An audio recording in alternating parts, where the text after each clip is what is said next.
mais on va vous raconter l'histoire. Alors vous êtes prêts? Tout le monde est prêt? Vous ouvrez bien vos oreilles. Ouais. Allez, on raconte. Il était une fois, ça pourrait être un conte. Une histoire sans queue ni tête?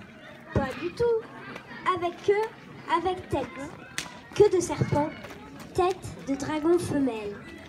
On l'appelle la Tyrannéga, sortie il y a bien longtemps de la tête de nos grands-mères. L'hiver, devant le feu, quand le mistral soufflait, on aimait raconter des histoires maléfiques, plus ou moins vraies. Et l'été, on continuait. Dans les rues, sur leurs chaises basses, les mémés tricotaient. Et elles parlaient. Et c'est là que l'histoire devient à moitié vraie. Car comment surveiller les enfants qui jouaient? L'hiver, bien au chaud dans leur lit, les petits fripons sont à l'abri. Mais l'été, faudrait leur courir après, tomber les mailles du tricot.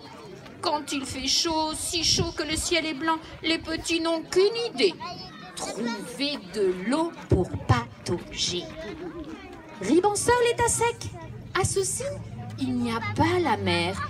Et les mémés de l'époque, la seule eau qu'elles connaissent, c'est celle du bassin du haut, ou celui du bas, ou ceux de la côte. Elles y lavent le linge, le brossent, le roulent, le tapent. Mais là, sur les chaises basses, elles tricotent. Comment empêcher tous ces petits de dévaler la rue Mistral et tomber la tête la première dans les bassins ou dans les puits? Personne. Il n'y a personne dans le village. Ils sont tous au champ. Alors, le serpent à tête de dragon est sorti de leur tête. Longue queue, tête horrible. Peut-être la tarasque. Peut-être un poisson-chat. Terrible silure. Tapis au fond de l'eau et qui attrape les enfants passage. Ne vous approchez pas, ont dit les grands-mères. La Tyrannéga vous mangera. Oui, mais les grands garçons n'écoutaient pas. Et là, devant le grand rocher noir, tout là-bas, où il est interdit d'aller, il marque un temps d'arrêt. Le gour est noir sous le rocher. Gour, grotte, gouffre. L'eau noire est si profonde que personne n'est allé voir.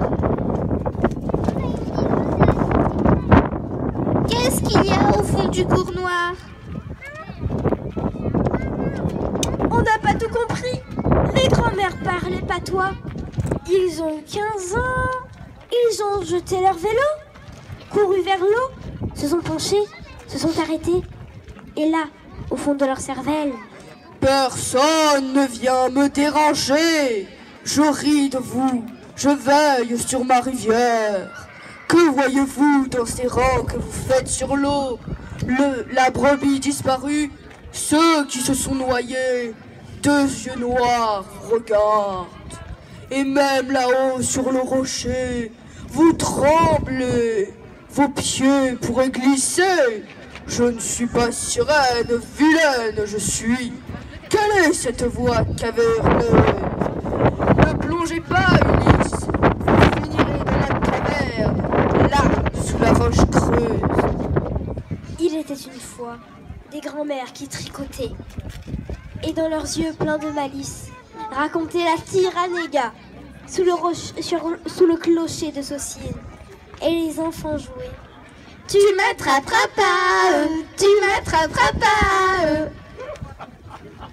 Alors, le texte a été écrit par Marie-France Descottes et